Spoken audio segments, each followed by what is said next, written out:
افلا ينظرون الى الابل كيف خلقت والى اگر جسم بھی تیرا ہے اور مرضی بھی تیری ہے تو سوال یہ پیدا ہوتا ہے کہ تو لڑکی پیدا کیوں ہوئی، تو لڑکا کیوں نہیں پیدا ہو گیا؟ اگر اب بھی تیرے جسم پر تیری ہی مرضی ہے تو سوال یہ ہے کہ اب تو خود کو لڑکے میں کیوں نہیں تبدیل کر لیتا؟ دوستو، یہ نعرہ لگانے والی عورتیں اور ان کے ساتھ یہ نعرہ لگانے والے چند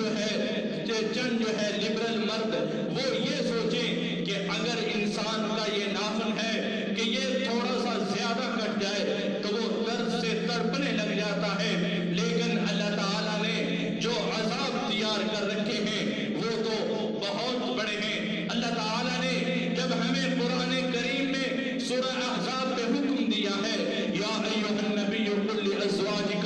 وبناتک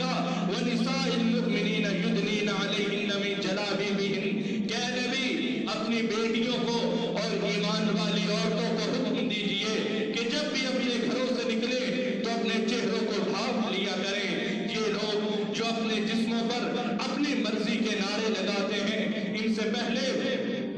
بڑی ایسی قومیں آئیں جو اپنے جسم پر اپنی مرضی چلانا چاہتی تھی، لیکن اللہ تعالیٰ نے ان کو نیست و نابود کر کے عبرت کا نشان بنایا۔ ایک قوم جو ہے وہ کہنے لگی اشد منا قوہ، کہ ہم سے طاقتور اس دنیا میں کوئی ہے ہی نہیں، تو اللہ تعالیٰ نے ہوا کا عذاب ان کے اوپر نازل کیا۔ پھر ایک بادشاہ آیا جو اپنی بادشاہی میں مگن اور کہتا تھا کہ انا ربکم الاعلی، کہ میں سب سے اعلیٰ رب ہوں۔ تو اللہ تعالیٰ نے جب پانی میں دو چار ہوتے دیے تو کہنے لگا نہیں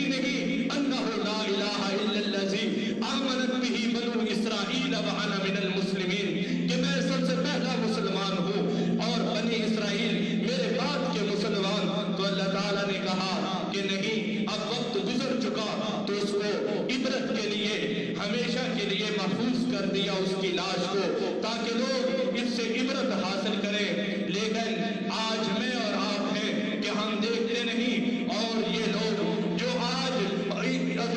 حقوق کے نعرے لگاتے ہیں، عورتوں کے حقوق کی بات کرتے ہیں، شاید یہ تاریخ سے ناواقف لوگ ہیں، ان کو پتہ نہیں ہے کہ آج سے 1400 سال پہلے پاک پیغمبر علیہ السلام کو نبوت ملنے سے پہلے یہی عورت تھی جس کو زندہ دفن کر دیا جاتا تھا۔ اگر اس کا مرد جو ہے وہ انتقال کر جاتا تو عورت جو ہے اس کو مرد کے ساتھ ہی زندہ دفن کر دیا جاتا تھا۔ عورت کو وراثت میں سے حصہ نہیں دیا جاتا تھا۔ جس کے گھر بچی پیدا ہوتی تھی وہ اس کو ایک عیب سمجھتا تھا اور اس کو زندہ زمین میں درگور کر دیتا تھا۔ لیکن پاک پیغمبر علیہ السلام کو جب نبوت ملی تو آپ نے جو ہے عورتوں کے حقوق بیان کیے کہ اگر عورت ماں ہے تو اس کے قدموں کے نیچے جنت ہے، اور فرمایا قرآن کریم میں اللہ تعالیٰ نے کہ ماں کو اف تک بھی نہیں آپ لوگوں نے کہنا، اور اگر عورت بیٹی ہے تو وہ رحمت ہے، اور اگر عورت جو ہے وہ بہن ہے تو وہ چار دیواری کی عزت ہے۔ یہ اسلام نے حقوق عورت کو عطا فرمائے، اور تاریخ گواہ ہے کہ پاک پیغمبر علیہ السلام کی مجلس لگی ہوئی ہے، اور حاتم تائی کی بیٹی عدی بن حاتم کی بہن قید ہو کر آئی اور اس کے سر کے اوپر چادر نہیں تھی، تو پاک پیغمبر علیہ السلام نے اپنی مزمل کی چادر اٹھا کر اس بچی کے سر کے اوپر رکھی، اور کہنے لگے صحابہ یا رسول اللہ یہ کافر کی بیٹی ہے۔ فرمایا میرے صحابہ، بیٹی بیٹی ہوتی ہے، چاہے کافر کی بیٹی ہو چاہے مسلمان کی بیٹی ہو۔ تو یاد رکھیں اسلام نے ہر چیز کے لیے حدود و حدود مقرر کیے ہیں، اور اسلام کے احکامات بڑے ٹھوس اور واضح ہیں، ان کے اندر کوئی تبدیلی نہیں کر سکتا۔ بدلے گا زمانہ لاکھ مگر قرآن نہیں بدلا جائے گا، ہے قول محمد قول خدا، فرمان نہیں بدلا جائے گا۔ دوستو، اللہ تعالیٰ نے سورہ نور میں ارشاد فرمایا ہے ان الذین یحبون ان تشیع الفاحشۃ فی الذین آمنوا لہم عذاب علیم